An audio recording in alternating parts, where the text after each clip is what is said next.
Salut le petit lapin, j'espère que vous allez bien. On se retrouve dans un nouveau JDB que les nobles, c'est-à-dire les tipeurs à hauteur de 2 euros par mois, auront l'occasion de voir 2 jours en avance. Donc voilà, donc si vous avez envie de nous soutenir, si vous voulez voir de plus en plus de contenu, de plus en plus de retours d'expérience sur cette chaîne et de proposer toujours des choses plus intéressantes, n'hésitez pas, 2 euros par mois, vous avez un petit accès anticipé au JDB et le service après-vente des JDB, c'est-à-dire la réponse à tous les commentaires dans un live privé ainsi qu'à vos questions au cours de ce même live. Voilà, donc n'hésitez plus, c'est parti, fait chauffer la carte bleue.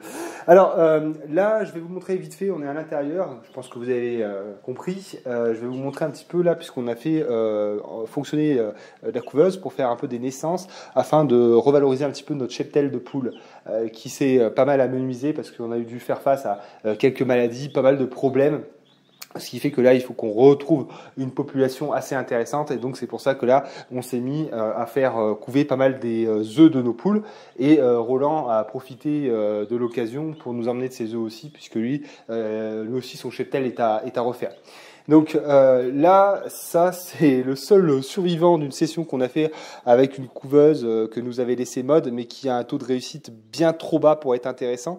C'est une couveuse d'entrée de gamme avec un système de rouleau pour faire tourner les œufs. Et on l'a essayé sur trois sessions, 2 l'année dernière et une fois cette année. Et à chaque fois, on avait les 3/4 des tentatives qui se soldaient par un échec. Donc là, on s'est dit qu'on allait investir et on a investi dans ce matériel que je vous présente après. Donc lui, c'est le seul survivant. Il est pas en bon état. Il a une patte complètement bègle qui va sur le côté. Voilà, Agnès a mis tout son cœur pour le sauver, le pauvre. Mais je pense que il y a un moment, il va falloir abréger un petit peu parce qu'on peut pas. Enfin, tu vois, c'est mignon quoi. On s'est amusé avec lui, on le chatouille, on a essayé de le sauver avec ce principe-là. Vous savez, ces un petit élastique. Parce que ses pattes en fait avaient tendance à aller comme ça.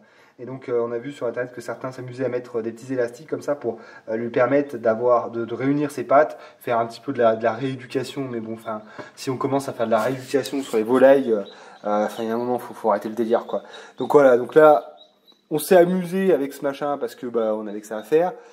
Mais voilà, donc si on voit que le pauvre, voilà, ça sert à rien qu'il souffre dans l'herbe et tout pour rien quoi. Il y a un moment donné, il va falloir faire quelque chose. On ne sait pas pour le moment ce qu'on fera, mais à mon avis, il va finir endormi. Et donc ensuite, après toutes ces désillusions, pardon, on s'est dit voilà, on va investir dans du bon matos. Il faut que ça marche parce que là, on peut pas se permettre d'acheter des poules, quoi. Les poules, c'est bien trop cher. Il faut qu'on les fasse nous-mêmes. Donc on a investi dans ce matos. Donc il n'y a pas de partenariat. Hein, on achète le matos parce que il y a que comme ça qu'on est capable d'en parler de manière sans biais, sans comment est-ce qu'on dit, conflit d'intérêt. Et parce que de toute façon personne ne veut de nous, on est trop méchants, vous savez bien. Et donc du coup, c'est un système avec retournement d'œuf automatique. Donc c'est ce système d'alvéole là comme ça. Donc en fait, c'est mis en marche par un engrenage qui va les faire tourner comme ça un tour entier au cours d'une journée. Donc c'est un système qui est vraiment intéressant. Et au bout d'un certain temps, donc tout est bien marqué dans la notice d'utilisation. Hein. La notice d'utilisation suffit. Il n'y a pas besoin de bouquin ou quoi que ce soit. C'est vraiment ultra détaillé. Et donc arrivé à un moment, on leur met un caillebotis et les œufs vont éclore. Donc voilà, donc il y a évidemment une hygrométrie à respecter. Enfin bon, je vous présenterai peut-être le produit quand on aura fait plus de naissances, qu'on aura plus de retours dessus. En tout cas, là pour le premier essai, ça a l'air quand même de bien se passer. Et donc là à l'intérieur, on peut voir qu'il y a eu quand même pas mal de naissances. Il y en a au moins 3, il y en a au moins 3 et il y en a un 4e qui était en train de pousser la coquille. Et d'ailleurs, je crois qu'il a éclos là, ça doit être bon. Ouais, c'est bon, il y en a 4. Donc voilà, donc il y en a 4 là. Donc là, c'est jusqu'à ce soir là, ça va éclore, tout va éclore. Donc voilà. Alors si du coup c'est bien, il y a une bonne réussite, c'est formidable. Par contre le souci, donc c'est qu'on a pas mal de petites cages comme ça là qu'on avait acheté sur le Bon Coin, justement pour pallier justement au phénomène des naissances. Et là du coup j'avais pas envie de me faire chier et enfin, c'est pas que j'avais envie de me faire chier, c'est que j'avais envie d'investir dans du matos de qualité. Et du coup, j'ai trouvé en fait des éleveuses.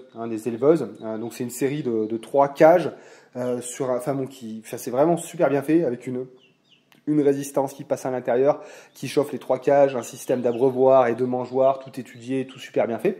Voilà, donc ça c'est Ducatillon qui fait ça, hein, c'est formidable, ça a l'air génial. Par contre ça a l'air génial parce qu'en fait le colis n'arrive pas, quoi. Donc c'est la deuxième fois qu'ils nous font ça, Ducatillon. Le premier coup c'était pour un abreuvoir qu'on a reçu un mois après avec des pieds qui manquaient et qui étaient dépareillés.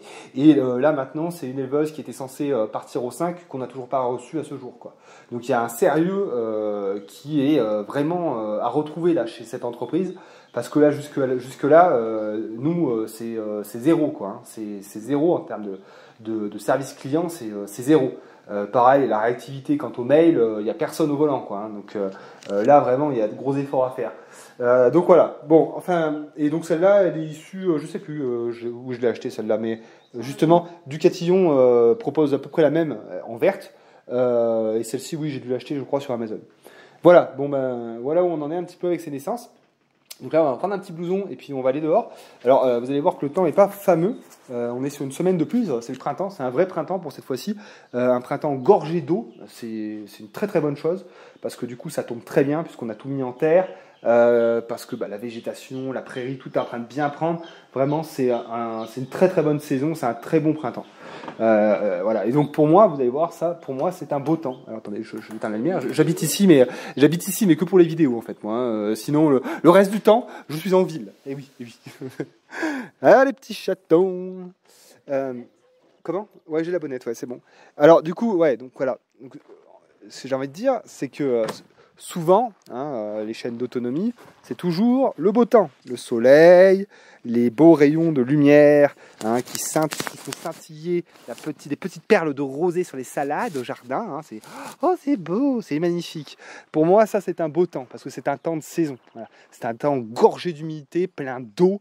Voilà. Et alors effectivement, il n'y a pas énormément de soleil, mais de toute façon, c'est par éclaircie, hein, que ça marche. Donc ça, c'est un vrai temps de printemps et c'est un vrai beau temps. Alors, je vais mettre mon blouson. Vous avez juste 2 secondes. Je me chausse, je mets mon blouson. La petite marquise, elle est formidable. Alors là, vous pensez bien, elle se régale parce que là, on a fait de la langue de porc. Ça donnera peut-être l'objet d'une vidéo, ça, la langue de porc, parce que c'est très très bon et c'est très peu cher. Et donc là, forcément, là, la marquise, elle cherche à faire Obélix. Là. Hein, Minette? Qu'est-ce que tu fais là?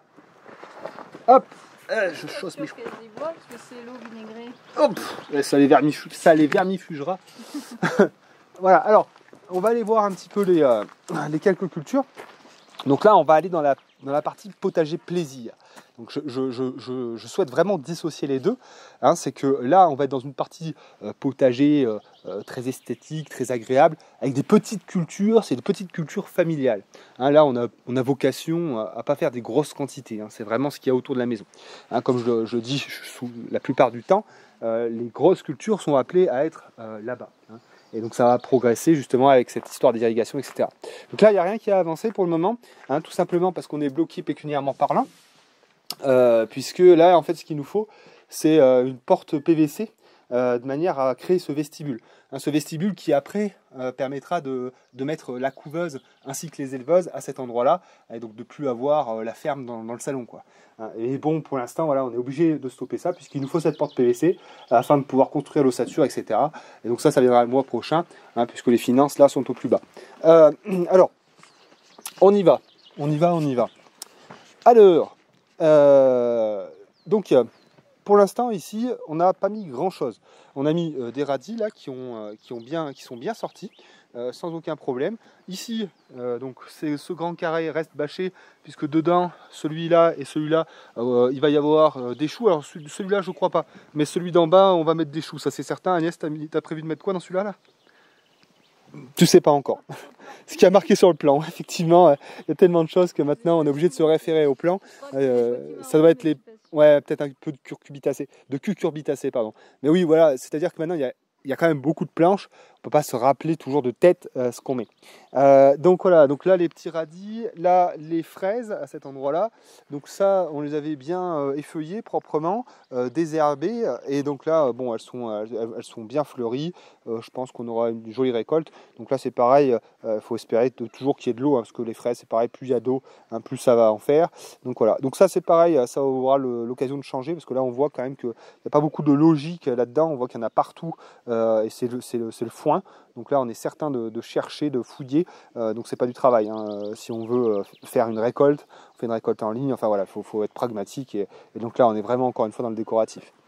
C'est la première chose qu'on a mis en place, hein. Donc voilà, les choses évoluent avec le temps, l'expérience, la vision, le projet, hein. Et donc maintenant on comprend très bien que tout ça, hein, c'est mignon, mais que ça n'aura pas vocation à créer des quantités qui permettront une autonomie alimentaire. Alors ici, là, donc c'est là qu'on met les courges. Donc évidemment, la préparation du sol, c'est toujours la même, hein, du fumier, du broyat aussi, ensuite un bâchage. Et donc là, la bâche est intéressante pour plusieurs choses. Elle est intéressante pour l'eau en fait en plusieurs termes. D'abord parce qu'elle permet justement ce cycle de l'eau dessous, dans le sens où c'est ce qu'explique la ferme Cagnols, hein, il y a un cycle de l'eau dessous, donc une évaporation, une condensation, hein, sur la bâche, et ensuite phénomène de gouttes, je ne sais pas comment est-ce qu'on peut dire, mais voilà, voilà, les gouttes qui vont tomber, condensation, et ça tombe, quoi, ça retombe le cycle de l'eau, la pluie, quoi, je sais pas comment est-ce qu'on dit. Donc voilà, et donc ça permet de conserver l'eau au sol, mais ça permet aussi justement de limiter l'affluence trop importante d'eau et donc un surarrosage. Hein, vous voyez, par exemple, les courges, elles sont assez sujettes au surarrosage, et ça se traduit par un feuillage qui va extrêmement jaunir, et elles vont dépérir. Hein, trop d'eau, pas d'eau, c'est mauvais. Trop d'eau, c'est pas ce qu'il y a de mieux non plus. Et donc du coup, la bâche permet, par ces temps qui sont très pluvieux, hein, de limiter un petit peu l'eau. Donc là-dessous, on a une terre qui va être, vous voyez, qui va être humide. Hein, une terre qui est humide, mais qui n'est pas détrempée. Donc ça, c'est vraiment intéressant, c'est un point positif encore pour la bâche. Donc bâche d'ensilage, ça, hein, pour ceux qui ne savent pas, vous y trouvez en coopérative agricole, ça peut être les gammes verts, les choses comme ça. Voilà, si vous êtes en région agricole, vous n'aurez aucun mal à y trouver. Et c'est ce qu'il y a de moins cher et vraiment de mieux. Et là, on est sur de la bâche de paillage, hein, c'est une bâche qui est tissée, qui est perméable à l'eau, hein, c'est différent. Alors moi, normalement, on utilise plutôt la bâche nous, dans notre utilisation, plutôt la bâche de paillage pour les espaces paysagers et d'ornement, et la bâche d'ensilage pour la culture. Voilà. Donc ces petites cagettes là, donc ça j'imagine que tout le monde connaît, hein, il y en a bien qui font des vidéos pour nous expliquer à quoi ça sert. C'est pour éviter les coups de soleil quand on les met en terre, puisque les courges, on les met sur les rebords de fenêtres, on les met dans des petites serres et tout, mais quand elles rencontrent directement le soleil d'un coup, elles peuvent faire des coups de soleil. La feuille, elle bronze un peu, elle devient un peu bronze, elle devient un peu bizarre, quoi. Et donc là, comment ? Elle devient nacrée, voilà, exactement. Et donc, ça peut leur être fatal. Donc, quand on les implante, mettre une petite cagette comme ça dessus, ça permet de limiter, de les acclimater, voilà, et donc de bien prendre place en terre sans subir ce soleil trop frappant. Et donc, ça peut justement servir en cas de canicule, d'ombrage assez intéressant. Et là encore, par temps de pluie, ça limite aussi trop d'eau sur les feuilles, et donc potentiellement des maladies liées à l'humidité, comme le serait une mildiou ou d'autres choses, quoi. Donc voilà. Ici, on n'a encore rien mis non plus. Dans la serre, on a encore des tomates, hein, puisque, alors je vais vous montrer. Alors donc ça, ce qu'on a fait, donc c'est que Agnès a fait beaucoup de semis. Ensuite, les tomates, elles viennent dans cette serre-là. Et ensuite, eh bien, quand c'est le moment, on les met dans la serre tunnel là-bas. Donc là, on en a encore pas mal, là, vous voyez. Donc voilà, donc c'est vraiment des belles tomates, hein. Elles sont vraiment magnifiques. Donc on en a mis beaucoup en fait en serre tunnel déjà. Si des fois il devait y avoir un coup de gel, parce que chez nous, hein, les seins de glace, ça veut dire quelque chose, hein. On est à 1100 mètres d'altitude. Voilà, on ne peut pas se permettre n'importe quoi. On a une saison qui est courte, on a un climat frais très tard, donc ça implique des méthodes qui sont assez peu communes en fait, en tout cas sur le YouTube français, on va dire. Donc voilà, donc toutes celles-ci, elles sont en prévision de potentiel gel. Hein. Si des fois là-bas ça tombe, eh bien on remplace par toutes celles-ci. Donc elles sont vraiment très belles. Donc après voilà, c'est pareil, hein, si on a trop, on verra. On peut toujours tenter d'en mettre quelques-unes en extérieur, mais on l'a eu fait, on a toujours fait ce test, mais ça n'arrive jamais à maturité. Hein. On a une saison qui est beaucoup trop courte pour des tomates en extérieur. Ouais, peut-être que le réchauffement climatique réglera ce problème, j'espère que non. Mais chez nous, voilà, la tomate, c'est quand même un légume exotique de pays chauds, il me semble. Donc voilà, donc évidemment, quand on essaie de mettre ça en altitude, il y a un peu d'artificialisation du climat grâce à des serres qui doit être fait. Tu veux dire quoi, mon petit chat? Que nos nuits sont surtout trop fraîches. Oui, c'est ça, c'est que, oui, alors c'est aussi un avantage aussi en été. C'est-à-dire que nous, on subit... encore aujourd'hui, on ne subit jamais la canicule. On arrive à souffler à chaque fois, à arriver le soir, puisqu'on a toujours des nuits qui sont fraîches. Alors c'est très agréable, hein, c'est très bien, c'est très bien pour les bêtes, c'est très bien pour nous. Par contre, pour certaines variétés de plantes, c'est pas ce qu'il y a de mieux, quoi. Donc voilà. Hop. Alors je vais vous montrer pas mal de choses. Alors on va voir en fait aussi bien de l'ornemental que du potager, parce que pour moi c'est important. Je trouve que l'esthétique d'un site est important. Alors, on m'a dit une fois, oui, c'est une ferme de Parisiens. Alors, d'accord, pourquoi pas. Moi, ce qui m'amuse, c'est quoi une ferme pour vous? Alors, c'est un taudis avec de la ferraille et de la bâche partout? C'est quoi? C'est ça pour vous une ferme? Non, pour moi, une ferme, c'est quelque chose d'accueillant. Hein. Il faut que ça soit un savant mélange entre esthétique et technique. Hein, je pense pas que... Voilà, on peut pas dire non plus que la bâche d'ensilage ce soit très cottagecore, mais je trouve que bon, c'est pas si choquant que ça, quoi. Enfin, il y a un équilibre qu'on essaie de trouver, nous, entre l'ultra pratique et l'esthétique. Alors, donc là, on va être purement dans l'ornemental, mais aussi le côté pratique. Alors, je rappelle, pour ceux qui rejoignent la chaîne, hein, nous, donc on est sur une maison qui est totalement hors réseau, donc déconnectée de l'eau, déconnectée, enfin du réseau d'eau en tout cas, déconnectée du réseau d'électricité, du réseau de tout à l'égout, etc., etc. Donc là, on a une phytoépuration, hein, donc ça, c'est quelque chose qu'on a mis en place et dont vous pourrez retrouver éventuellement les vidéos. Et donc là, on voit que les plantes qu'on avait installées ont bien pris leur aise. Et donc voilà, donc là on a quelque chose de très joli. On a une lavande qui est magnifique ici. Alors je ne sais plus exactement le nom de toutes ces plantes là qui sont là parce que c'est trop. Il y a de la prêle, il y a des iris, il y a pas mal de choses quoi. Donc voilà. Donc c'est un système qui fonctionne bien. Il y a uniquement là le principe de filtration des graisses qui est pas moi ce que je vous conseille. Alors ça, je m'étais inspiré de trucs qu'on peut voir sur internet. Ces espèces de filtres à paille à la con. Donc ça c'est de la vraie merde parce qu'en fait on est obligé de changer ce filtre à paille toutes les semaines au risque qu'il se bouche. Donc ça je vous le déconseille fortement si vous partez dans ce type d'installation.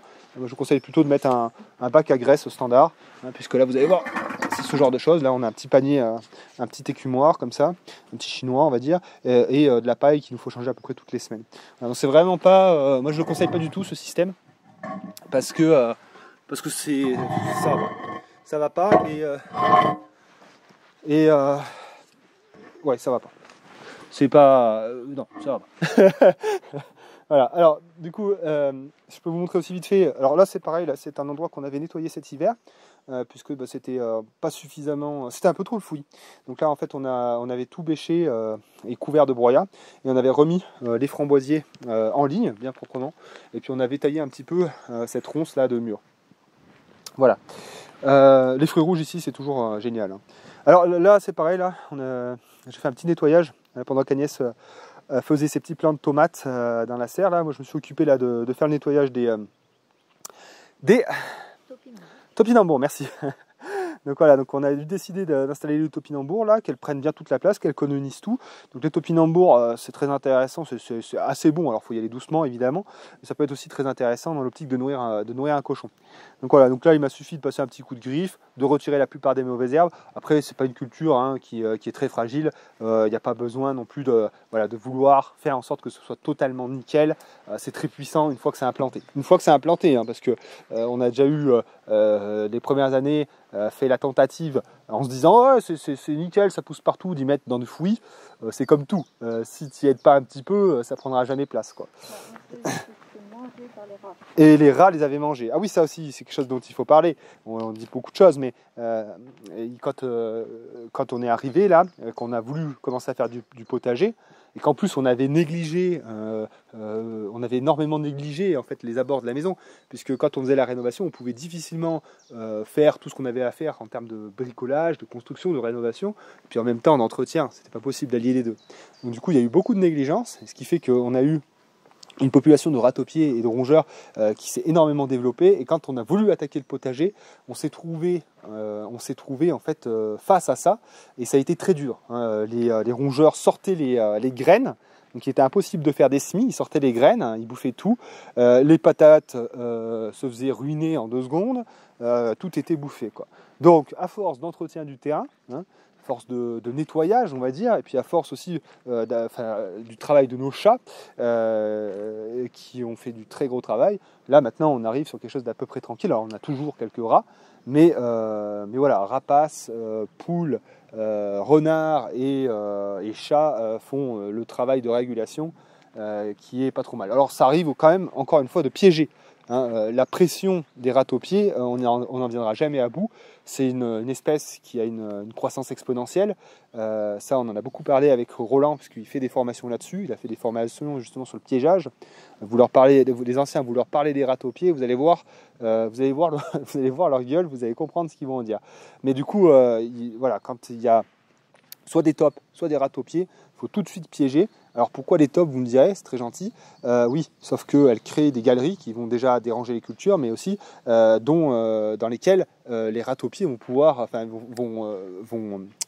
vont évoluer. Et donc les tops en fait offrent un accès pratique aux rats-aux-pieds. Donc il faut vraiment évacuer tout ça. Donc les tops, elles peuvent être là-bas, il n'y a pas de souci. Ici, il n'y a pas de top, il n'y a pas de rats-aux-pieds. C'est hors de question. Voilà. Alors ça, vous y avez vu la dernière fois, c'est tous les espaces haricots. Là, ce matin, pendant que je débroussaillais, là, donc Agnès, elle a mis toutes les petites salades qu'elle avait fait en semis. Donc là, normalement, on devrait avoir beaucoup de salades. Donc là, c'est pareil, on va échelonner, c'est-à-dire on fait une première plantation de salades, et d'ici quelques semaines, on en refera une, histoire de ne pas avoir tout à bouffer d'un seul coup. Ouais. Oui. Oui, elle avait fait un petit semis hors serre, mais encore une fois, voilà, il nous faut, on a un climat qui fait que on doit adapter nos techniques, on doit être, voilà, on doit faire avec, quoi, tout simplement. Donc voilà, ça implique pas mal de choses. Donc là, il y en a beaucoup qui m'ont dit, mais pourquoi est-ce que tu mets de la paille? C'est une bonne question, ça. Pourquoi est-ce que j'ai mis de la paille? C'était une fantaisie totale.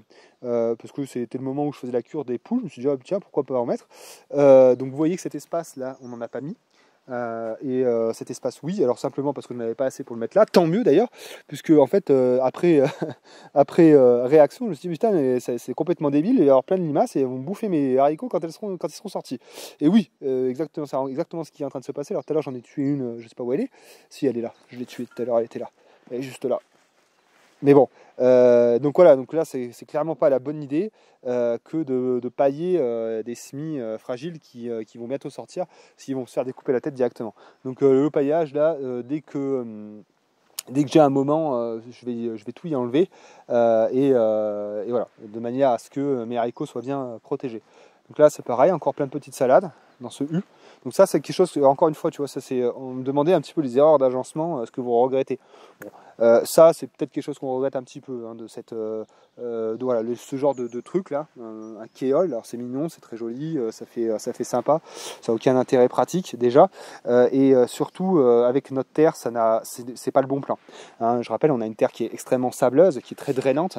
Donc si en plus on surélève les planches de culture, on ajoute un effet drainant encore plus lourd, et donc c'est pas bon du tout. Donc là en fait ce genre d'installation doit être arrosé énormément, au risque que tout crève par manque d'eau, puisque l'eau elle s'infiltre comme ça, et puis les cultures ne restent pas hydratées, humides bien longtemps, quoi. Voilà. Bon, alors là je peux vous montrer que de la terre à nu parce que pour l'instant rien n'est sorti, donc là c'est pareil, on a mis des épinards. Ils sont sortis les épinards. Vraiment, on doit avoir qu'un tout petit peu de vert, si on les voit un peu là. Ici, voilà les petits épinards, tout simplement. Voilà, c'est tout jeune, voilà. Donc là c'est tout un carré d'épinards. Momo, non. Elle est con comme une vache, celle-là. Encore qu'une vache, c'est bien plus intelligent qu'un chat, des fois. Ça dépend. Donc voilà, et donc maintenant je vais vous montrer la serre. Donc voilà, donc là c'est pareil, ça la serre, c'est un point essentiel, et donc là c'est pareil, hein, ça c'est là dans l'avenir, il nous faut nous équiper de beaucoup plus de serres. Donc Antoine, le potagiste, nous conseillait, a très envie. C'est aussi pour ça qu'il m'a motivé à faire un Tipeee ou voilà, essayer de gagner un peu plus d'argent avec YouTube, parce que voilà, il a très envie de nous voir. Putain, Paul, putain, mais et tu vas bien, toi, dis donc. Je l'ai dérangé, bah évidemment que je l'ai dérangé. Il allait m'écraser une salade. Ah, d'accord. Bah, c'est de ma faute alors. C'est certain. Oui, bah oui, c'est de ma faute, oui. Voilà, il est mieux là-bas, sur les tomates. Voilà. On va pas trop les engueuler parce que, comme je le disais tout à l'heure, ils font un travail incroyable. Alors, qu'est-ce que je voulais dire? Oui, et donc du coup, oui, les serres ici, les espaces couverts, bâchés, c'est vraiment indispensable, et c'est vraiment sur des choses comme ça qu'on voudrait investir. Donc là, Antoine a vraiment envie de nous voir installer un immense tunnel maraîcher. Et nous aussi, on a très très envie.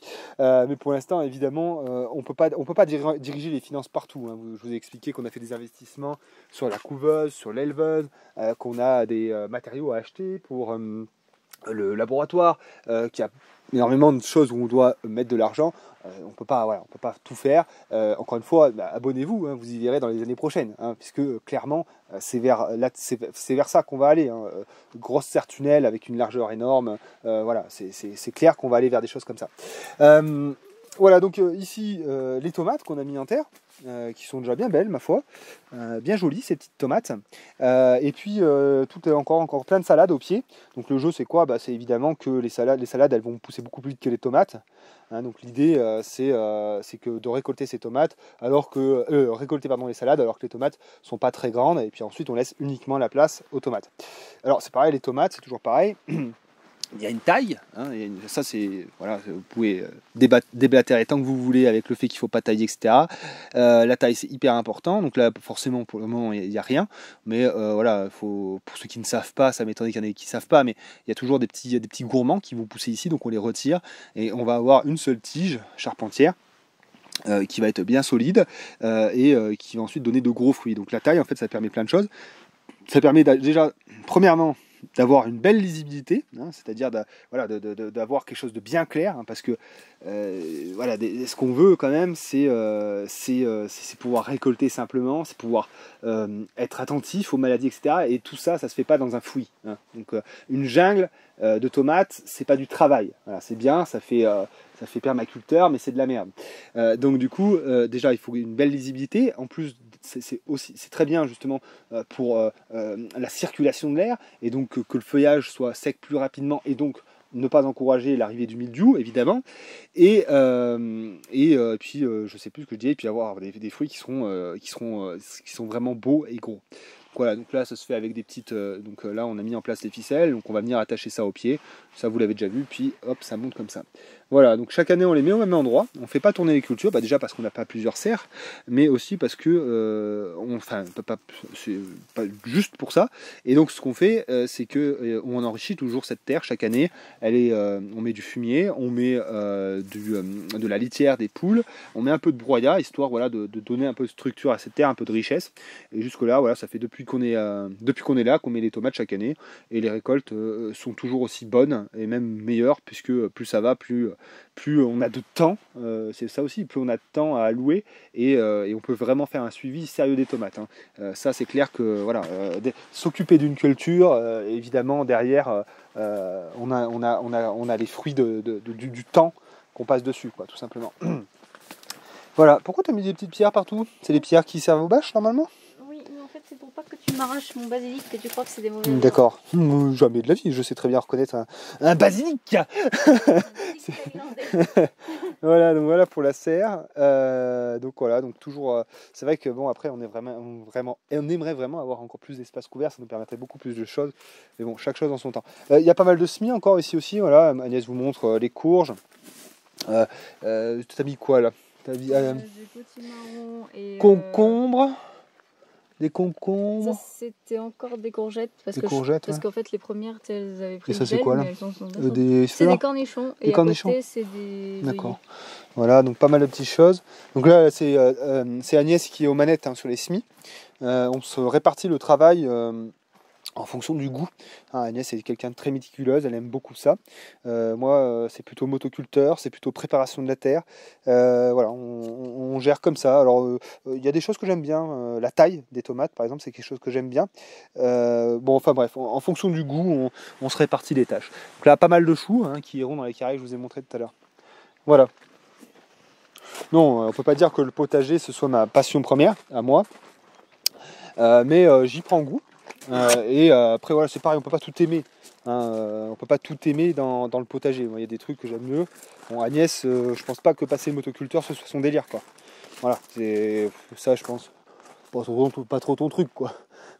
Encore que. Non, mais si j'avais pas le choix, je le ferais. Oui, voilà, oui, c'est pareil pour moi. Si j'avais pas le choix de faire les semis, je le ferais, mais ça m'arrange bien que ce soit toi qui le fasses. Et inversement.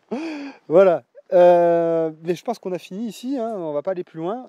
Ces derniers temps, on a aussi fait beaucoup l'entretien des espaces ornementaux. Donc ça, c'est pareil. Putain, ça fait déjà 30 minutes. Vache! C'est pas possible. Ah ouais.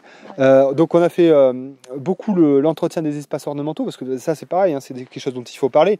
C'est que les abords d'une maison sont rarement en culture, il faut les entretenir. Et donc pareil, l'entretien prend du temps. Nous on a fait le choix de faire des espaces minéraux qui sont faciles d'entretien et donc qui ne demandent pas beaucoup de temps pour être entretenus. Donc voilà, donc en fait il nous suffit d'arracher les 2-3 mauvaises herbes qui ont bien voulu pousser sur la bâche entre les pierres, de faire un peu de taille des petites plantes ornementales et puis ça roule tout seul, quoi. Donc là vous voyez, là, bon, il y a beaucoup de gens qui hurlaient là, quand ils me voyaient mettre à fond de bâche et qui trouvaient ça hyper monotone.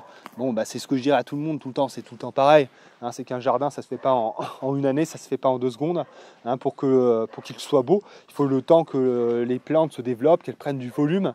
Voilà, il faut comprendre ça, tout ne se fait pas en un clin d'œil ni en un claquement de doigts, et donc il faut laisser le temps aux lavandes de devenir aussi belles. Une lavande, on la plante pas comme ça. Une lavande, au début, c'est une petite tige comme ça, et puis il faut le temps qu'elle se développe. Comme ça, mais c'est un peu cher. Oui, voilà, après, oui, si tu as plein de pognon, tu les achètes comme ça. Sauf qu'une lavande comme ça, tu vas acheter peut-être 15 balles. Et nous, voilà, on en a acheté peut-être, je sais pas, moi, voilà, ça nous a rien. D'ailleurs, on n'a jamais acheté, c'est ma mère qui a fait on a eu un petit problème de batterie, donc ça m'a coupé la chic. Donc oui, j'expliquais simplement que les plantes ornementales, ce que je disais la dernière fois, si on bouture, on n'a pas pour très cher. Et par contre, il faudra faire preuve de patience parce qu'elles ne deviendront pas énormes en 2 secondes. C'est pas Astérix et Obélix, là, on plante pas des palmiers en 2 secondes. Donc cette mare là, c'est pareil. Ça n'attend qu'une bâche EPDM. Mais là, bon, c'est toujours pareil, c'est l'argent qui fait défaut, on ne peut pas tout faire encore une fois d'un seul coup. Mais là, voilà, ce que je me contente de faire actuellement, c'est d'y passer un coup de débroussailleur, histoire que ce ne soit pas complètement colonisé. Et un jour, voilà, quand on aura un petit billet, on mettra une belle bâche EPDM, puis on aura un bel espace de biodiversité avec pas mal de batraciens qui pourront se mettre. Et puis, ce qui est très joli, c'est les libellules. Quand vous avez un point d'eau comme ça, le balai des libellules est magnifique. Donc voilà. Voilà, bon là on va pas aller beaucoup plus loin parce que bon après il n'y a pas grand chose à montrer. En tout cas ouais, c'est que cette météo là encourage énormément la pousse. Alors c'est pas plus mal parce que voilà, dans ce qu'on fait là tous les matins, moi je promène la toutoune et puis Agnès elle fait une petite cueillette, elle prend un petit panier et puis elle va couper tous les pissenlits, elle se fait un plein panier de pissenlits et donc elle complète l'alimentation des lapins avec de la cueillette sauvage. Oh, c'est magnifique ça, avec des plantes médicinales. Voilà. Bon, et du coup, ça fait déjà beaucoup de temps qu'on est ensemble, mais j'ai encore beaucoup de choses à te montrer. C'est vraiment une très très belle saison qui demande pas mal de suivi, pas mal de travail, mais qui est très intéressante. Alors là, ce qui est un peu contraignant aussi quand même, c'est que cette météo peut difficilement s'allier avec des travaux de terrassement. là, on va patauger, quoi. Hein. C'est ça, c'est des fois, ça sert à rien de faire le forcené, de se dire, il faut absolument que je fasse cette tâche. Si c'est pour se crever, péter des machines, nager dans la boue, pour un résultat médiocre, autant attendre que la météo soit plus clémente. Il faut être un petit peu efficient. Hein. Ça sert à rien d'être un gros débile, de vouloir absolument avancer sur telle sur telle ou telle tâche. Si les choses sont vraiment pas favorables, autant le faire dans les meilleures conditions. Je dis ça parce que justement, alors on va pas y aller parce que ça va être beaucoup trop long, déjà ça fait plus d'une demi-heure qu'on est ensemble, mais on a continué à progresser sur le talus d'entrée, hein, puisque ça on a du fuel donc on peut le faire, donc on continue de retirer les plus grosses pierres et d'aménager ce talus, encore une fois justement toujours pareil, hein, vous pensez pour certains que ce n'est pas une priorité, si c'est une priorité, d'avoir des accès de circulation qui soient assez larges, propres, et encore une fois, comme le reste, facile d'entretien, hein, que l'on ne perde pas de temps, que l'on ne perde pas 2 jours à passer le débroussailleur. Hein, c'est surtout ça. C'est qu'un talus qui est colonisé par des jolies plantes de talus, c'est une taille par an, avec un coup de broyat, après on broie tout, et c'est fini. Tandis que si on le laisse enherber de ronces, etc., ça va être plusieurs jours dans le mois pour le tenir à peu près propre. Donc c'est toujours pareil, quoi. C'est qu'on prend beaucoup de temps pour une chose qui plus tard nous fera gagner énormément de temps. C'est comme ça qu'il faut réfléchir. Hein, c'est vraiment comme ça qu'il faut réfléchir. Alors je sais que ça dépasse beaucoup de gens. Il y a beaucoup de gens qui pensent qu'il faut se jeter sur les objectifs principaux directement. Moi je pense que c'est la pire des stratégies. C'est la pire des stratégies parce que ça fait qu'à la fin, par exemple, on remplit des big bags de fumier comme un âne, qu'on met ça dans une camionnette et qu'après on se fait chier à tirer ça comme un gus, ou comme dans le documentaire Nouvelle Graine, où les gars traînent des tonnes et des tonnes de fumier sur une bâche. On voit que ces gens-là n'ont pas travaillé au préalable sur la logistique et sur les installations. Et donc ça crée de très gros problèmes. Je vous encourage à voir ce documentaire qui, à mon avis, est un exemple du propos que je tiens actuellement, quoi, hein, voilà. Donc ouais, écoutez, on restera plus de temps ensemble, hein. Ça fera du watch time, comme disent les youtubeurs. Alors là, j'ai passé un petit coup aussi là de débroussailleur chez ma petite toutoune, hein, ma princesse, ma broquine. Ma petite routine d'amour. Donc voilà, donc c'est pareil, il faut entretenir un petit peu l'espace de la chienne, c'est normal. Et c'est aussi parce que c'est le moment d'éthique. Hein, donc c'est pareil, les hautes herbes, la biodiversité, c'est formidable. Mais les chiens n'apprécient guère parce qu'ils se font bouffer ensuite par les tiques. Donc là, petit coup de débroussailleur, et mademoiselle, elle est au propre, elle est toute mignonne. Et là, t'attends juste une chose, ma fille, c'est que je t'ouvre. Tu fais la pauvre petite chienne, mais je t'ouvre, là, t'es une furie, t'es affreuse. Là, donc c'est pareil, dans le verger, j'ai passé un petit coup débroussailleur tout à l'heure. On peut aller voir, non, c'est bon, on va y voir. Sinon ça passera vraiment là. On en verra d'autres choses sur le prochain JDB, vous inquiétez pas. Donc là, j'ai passé un coup de débroussailleur. Si, on va dire. Putain, l'extraction va être super longue, ça va être horrible. Heureusement, j'ai un ordinateur dédié au montage maintenant, c'est bien. Donc, pourquoi est-ce que je passe à un coup de débroussailleur? Déjà parce qu'on a un cheptel, comme je disais, qui est réduit. Donc on a une pression sur la végétation qui n'est pas assez forte, ce qui fait qu'on a des plantes indésirables qui vont arriver. Donc par plante indésirable, c'est comme j'expliquais, c'est beaucoup de rumex, pas mal de choses qui sont vraiment pas intéressantes, même parfois de la ronce. Cet espace, concrètement, si on le laissait faire, on aurait de la ronce, des genêts, des noisetiers, peut-être un peu de bouleau, des choses comme ça, et c'est clairement pas ce qu'on veut. Donc voilà, donc un petit coup de débroussailleur, on conserve quand même de la tanésie, hein, qui a, donc c'est à vérifier, hein, mais on avait implanté ça parce que apparemment ça permettait une certaine interaction avec les arbres fruitiers, ça permettait de les protéger de certains nuisibles. Et on a aussi un peu d'absinthe là-bas, vous allez voir, c'est aussi des plantes qui vont bien au pied des arbres fruitiers. De toute façon, c'est très joli, hein, c'est des plantes qui sont très jolies. Donc là, vous allez voir, voilà, l'absinthe, c'est très mignon, l'absinthe, hein, c'est vraiment très beau. Voilà, c'est des petites vivaces comme ça, c'est vraiment très sympa. Voilà, et donc voilà. Et donc voilà, donc le coup de débroussailleur, c'est justement pour éviter qu'il y ait trop d'orties qui s'installent trop vite, etc., etc. Là, tu vois, par exemple, là, je vois que j'ai pas été très précautionneux, là, et ça manque d'un petit coup de fil, mais bon, c'est pas bien grave. Voilà, bon, les arbres fruitiers, on les a vus la dernière fois, je vais pas épiloguer dessus. Les poulets, ils sont toujours là-bas. Si, j'ai passé aussi un petit coup en balle, j'en ai profité là, parce que là, c'est pareil, là, l'espace du bas, il y avait beaucoup de ronces, hein, qui commençait à revenir. Donc ça, il faut vraiment pas y laisser faire. Hein. Voilà, il faut être très réactif dès qu'on commence à voir les ronces poindre le bout de leur nez, qu'on commence à voir un petit peu des tout petits genêts, hein, ça c'est pas bon, hein. Là il faut tout de suite passer un coup de débroussailleur, faire le travail. Alors encore une fois, donc là, oui, ce qu'on se rend compte aussi, c'est que on aurait largement pu doubler la quantité de poulet qu'on a pris, hein, puisqu'on se rend bien compte qu'à ce moment de l'année, le couvert végétal est largement encouragé par l'eau et qu'il aurait pu largement encaisser une trentaine de poulets plutôt que 15. Donc l'année prochaine, on sait que la première série de poulets sera composée d'au moins cette quantité. Après, ça peut changer. La deuxième série peut diminuer, hein, parce qu'on va arriver sur l'été et la sécheresse va justement réduire la poussée du couvert végétal. Et à ce moment-là, ça sera peut-être aussi bien que d'avoir une deuxième série un peu moins fournie. Donc voilà, ça c'est des choses que tu sais en les ayant testées. Tu peux pas... voilà. Donc, voilà. Et donc là, la prairie, là-bas, on voit qu'elle a beaucoup poussé, hein. Les herbes commencent à être assez hautes. Alors pas encore assez pour qu'on commence à s'y intéresser avec le gyrobroyeur. On va attendre. Alors soit gyrobroyeur, soit sinon, on pensait peut-être faire faucher, mais encore une fois, pour l'instant, on n'a pas de faucheuse. Et puis, bon, ça ferait du remue-ménage, ça ferait intervenir des gens qui ont peut-être d'autres choses à faire. Donc, on verra. Voilà, et ben je pense qu'on va se laisser là-dessus. On a déjà montré assez. Oui, on a montré bien assez, je pense. Donc les petits lapins, ils n'ont pas bien changé. Bon, on va se laisser sur les petits lapins. Juste, on va se laisser sur les petits lapins. Est-ce que c'est mignon, les lapins?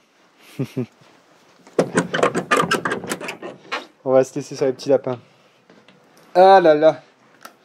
Regarde ça. Voilà, les petits lapins. Bon, alors là, c'est peuplé, hein. Oh la vache. Donc encore quelques semaines. Ah, ouais, ils font du gâchis, hein. Faut un peu de gâchis quand même. Ça, c'est dimanche comme les sapins, et puis ils en foutent partout. Il y a encore quelques semaines et ça va tout dehors, ça. Et puis là, je sais pas où ils en sont les autres là. Ah si, on les voit un peu mieux là-bas, mais bon. Ouais. On les voit un petit peu mieux. On les voit un tout petit peu mieux là, on voit que le nid est vraiment bien fait. Ah ouais, vas-y. Attends. Voilà, on voit que voilà. On les voit un petit peu mieux là, ça bouge un peu plus là. Voilà, bon, enfin bref. Donc voilà. Donc ouais, donc cette année là normalement on va être bien meilleur. Comme vous pouvez le constater, on est quand même beaucoup plus alerte que l'année dernière sur le potager, évidemment, hein, puisque l'année dernière à cette même époque on était en train de déraciner, enfin de délaguer et de déraciner toute la portion de terrain qui est là-bas. Donc forcément, une fois que ça c'est fait, on va pas le refaire chaque année. Donc là on a beaucoup plus de temps à allouer au potager, donc on est beaucoup plus sur le qui-vive. Et voilà, donc on est beaucoup plus au taquet sur le potager, sur les élevages. Donc on va avoir normalement une production qui sera beaucoup plus intéressante que l'année dernière. De toute façon, ce qui est intéressant, voilà, c'est la progression, quoi. Donc voilà, donc là, c'est plutôt sympa, quoi. Une quinzaine de poulets déjà, l'équivalent, voire plus en lapin. C'est pas trop mal, sachant qu'on va faire plusieurs séries, comme je disais, de poulets. C'est bien. Là-bas, les oignons sont impeccables. Avec l'eau qui est tombée, j'ai aucun doute. Voilà, qui continue à bien se comporter. Pareil, les patates, j'ai aucun doute, ça va le faire. Maintenant, il faut que les choses continuent comme ça, il faut que le climat soit clément, et ça va être pas mal. Voilà, mes petits lapins. Donc, je rappelle, pour finir, si vous avez envie de nous soutenir, si vous voulez voir avancer tout ça encore plus, voir des choses qui ne se font pas, parce qu'on a des projets et des idées et voilà, qui sont très peu exposées sur Internet. On veut coller au modèle de homesteading américain ou québécois, hein, c'est vraiment la logique qu'on a. Voilà, donc si vous voulez voir ça, si vous avez envie de nous encourager, il y a un Tipeee, les liens sont dans la description, n'hésitez pas. Et donc comme je disais, à partir de 2 euros, vous pouvez consulter les JDB un petit peu en avance et on se donne rendez-vous pour le service après-vente dans quelques jours. Bye, ciao, bisous.